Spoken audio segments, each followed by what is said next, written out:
ನಮಸ್ತೆ ಕರ್ನಾಟಕ ಸಂಭವಮಿಗೆ ಸ್ವಾಗತ.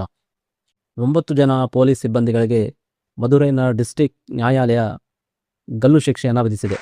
ಹಾಗಾದರೆ ಈ ತೀರ್ಪು ಅಂತಿಮನ? ಅವರಿಗೆ ನಿಜಕ್ಕೂ ಗಲ್ಲು ಶಿಕ್ಷೆ ಆಗತ್ತಾ? 2020ರ ಲಾಕ್ಡೌನ್ ಸಮಯದಲ್ಲಿ ತಂದೆ ಮಗನನ್ನ ಅರೆಸ್ಟ್ ಮಾಡಿದಂಥ ತಮಿಳುನಾಡಿನ ಪೊಲೀಸರು ಅವರ ಒಂದು ಚಿಕ್ಕ ತಪ್ಪನ ನೆಪನ ಇಟ್ಟುಕೊಂಡು ಅವರನ್ನು ಇಡೀ ರಾತ್ರಿ ಪೊಲೀಸ್ ಸ್ಟೇಷನ್ನ ಕಸ್ಟಡಿಯಲ್ಲಿ ಅವರಿಗೆ ಟಾರ್ಚರ್ ಕೊಟ್ಟು ಅವರನ್ನು ಹೊಡೆದು ಸಾಯಿಸ್ತಾರೆ. ಈ ಕೇಸ್ನ ಸಂಪೂರ್ಣ ಮಾಹಿತಿ ಇರುವ ವಿಡಿಯೋವನ್ನು ನಿಮಗೆ ಐ ಬಟನ್ನಲ್ಲಿ ಲಿಂಕ್ ಕೊಟ್ಟಿರ್ತೀನಿ. ಹಾಗೆ ಈ ವಿಡಿಯೋ ಕೊನೆಯಲ್ಲಿ ಕೂಡ ಅದರ ಲಿಂಕ್ನ ಶೇರ್ ಮಾಡಿರ್ತೀನಿ. ಇಂಟ್ರೆಸ್ಟ್ ಇರೋರು ಅದನ್ನ ನೋಡಬಹುದು. ಕೊನೆಯದಾಗಿ 6 ವರ್ಷದ ಕಾನೂನು ಹೋರಾಟದ ನಂತರ ಬಹುಶಃ ಇಲ್ಲಿ ಆ ತಂದೆ ಮಗನ ಸಾವಿಗೆ ಒಂದು ನ್ಯಾಯ ಸಿಕ್ಕಿದೆ ಅಂತಲೇ ಹೇಳ್ಬೋದು. ಮದುರೈನ ಡಿಸ್ಟ್ರಿಕ್ಟ್ ಕೋರ್ಟು ಈ ಒಂದು ಕೇಸನ್ನು ತುಂಬ ಗಂಭೀರವಾಗಿ ತಗೊಂಡಿತ್ತು.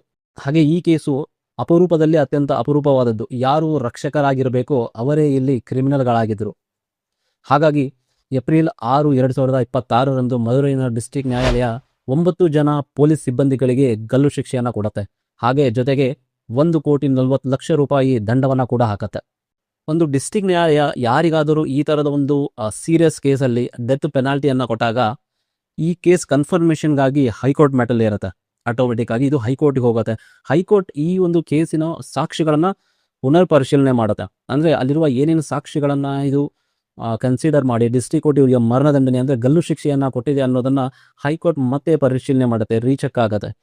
ಯಾವುದಾದ್ರೂ ಡಿಸ್ಟ್ರಿಕ್ಟ್ ಕೋರ್ಟು ಯಾರಿಗಾದರೂ ಈ ಥರದ ಒಂದು ಕೇಸಿನಲ್ಲಿ ಡೆತ್ ಪೆನಾಲ್ಟಿ ಅಂದರೆ ಜೀವಾವಧಿ ಶಿಕ್ಷೆಯನ್ನು ಕೊಟ್ಟಾಗ, ಮರಣದಂಡನೆಯನ್ನು ಕೊಟ್ಟಾಗ ಆ ಕೇಸು ಆಟೋಮೆಟಿಕ್ ಆಗಿ ಹೈಕೋರ್ಟಿನ ಕನ್ಫರ್ಮೇಷನ್ ಕೇಸ್ ಆಗಿ ಹೋಗುತ್ತೆ.